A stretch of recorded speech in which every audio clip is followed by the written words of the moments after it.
Do-it-yourself Easter eggs are one thing. The decorative eggs Elizabeth Palmer is about to show us are something else entirely. The Fabergé eggs are among the most iconic symbols of imperial opulence, jewels so rare and meticulously crafted that each one seems wrapped in its own legend. Created by master jeweler Peter Carl Fabergé for the Russian royal family between 1885 and 1917, these exquisite objects call to mind a lost world of grandeur, secrecy, and unimaginable wealth. Only 50 of these imperial Easter eggs were ever made, and while most are accounted for in museums or private collections, a handful vanished during the chaos following the Russian Revolution. For decades, these missing eggs have stirred imaginations, launched treasure hunts, and even inspired hoaxes. But now, in one of the most unlikely turns in art history, one of the missing Fabergé masterpieces, the third imperial egg, has resurfaced not in a palace, gallery, or auction house, but in a Midwestern kitchen. A royal creation, then a vanishing act. A gentleman had it, the most unassuming, modest person you could imagine, and he walked up to my desk, which is in this room, and presented me with a sheaf of photographs in which there were pictures of this, one of the greatest pieces of gold work ever to be created. The third imperial Fabergé egg was originally presented by Tsar Alexander III to his wife, Tsarina Maria Feodorovna, in 1887.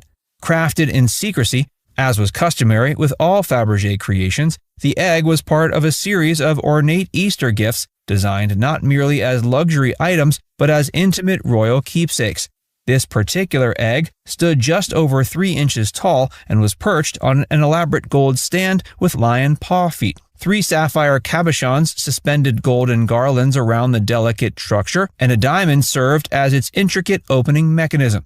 Hidden inside was a Vacheron Constantine watch, gold, hinged, and adorned with diamond hands. Each element was a marvel of craftsmanship, a token of affection wrapped in exquisite artistry. Following the 1917 Russian Revolution, the opulence of the Romanovs was stripped away. The Bolsheviks began liquidating the imperial treasury to generate foreign currency for the struggling Soviet state. By 1922, the third imperial egg had disappeared from public view.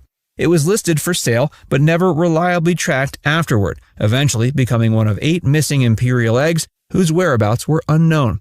For decades, Fabergé enthusiasts, historians, and collectors speculated on its fate.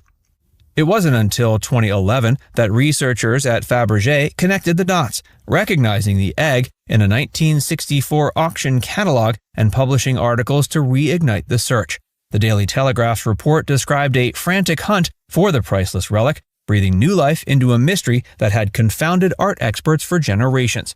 But even then, no one could have guessed where it would ultimately turn up. The egg, once a jewel of Russian aristocracy, had traveled farther and in more bizarre fashion than anyone imagined. From the grandeur of Russian palaces to the dusty corners of small-town America, the egg's journey spanned empires and ideologies.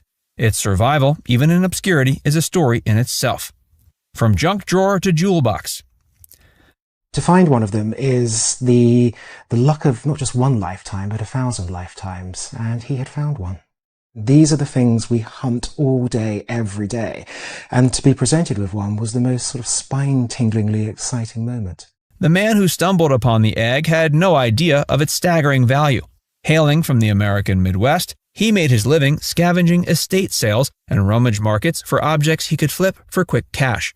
At a local sale, he purchased a small golden trinket for $14,000, an expensive gamble, but one he hoped would pay off once the item was melted down. He assumed it was solid gold, banking on its weight to yield enough in raw metal to net a modest profit. His aim was to make around $500. However, when he approached scrap metal buyers, none were willing to offer him that much. His hopes for a return dwindled, and the egg sat idle in his kitchen, relegated to a corner as a failed investment. Then one night, likely out of desperation or sheer boredom, he Googled the engraved name Vacheron Constantine he had spotted on the tiny watch hidden inside. That simple search triggered a revelation. The results brought him face to face with the Telegraph article describing a high-profile global search for the third Imperial Fabergé egg. With rising excitement, and probably some disbelief, he realized the ornate piece he'd intended to melt down for scrap was the very object at the center of the mystery. He reached out to Fabergé expert Kieran McCarthy, sending photos of the piece and requesting a meeting. Skeptical but intrigued, McCarthy agreed to take a look. When the man arrived in London, clad in jeans and a flannel shirt, McCarthy was immediately struck by his anxiety. Quote, "His mouth was just dry with fear," McCarthy recalled. The photos he brought left no doubt. Quote, "There was the egg, the holy grail of art and antiques," McCarthy said. Though he hadn't yet handled it, the Fabergé expert could feel the significance radiating from the images. McCarthy soon flew to the man's home in the U.S. to verify the egg's authenticity in person. There, the discovery was confirmed. The long-lost 1887 Easter egg had been hiding in plain sight, nearly relegated to a crucible. A second life for a lost masterpiece. With the egg authenticated, arrangements were made for it to be displayed briefly at a Wartski Jewelers in London. This public viewing marked only the second time the egg had ever been exhibited, the first being in 1902 at a show of the Russian royal family's collection in St. Petersburg. Despite its miniature size, the egg drew crowds eager to witness what was now being called one of the greatest rediscoveries in modern antique history. Though the finder initially remained anonymous, news of his astonishing windfall spread quickly.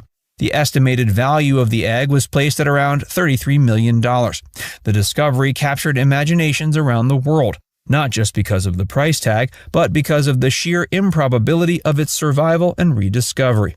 That a forgotten imperial heirloom could sit unnoticed for decades in the most ordinary of environments made the tale feel more like a fairy tale than a factual event. The craftsmanship itself only heightened the egg's allure. Measuring just 3.2 inches, it was almost deceptively simple at first glance.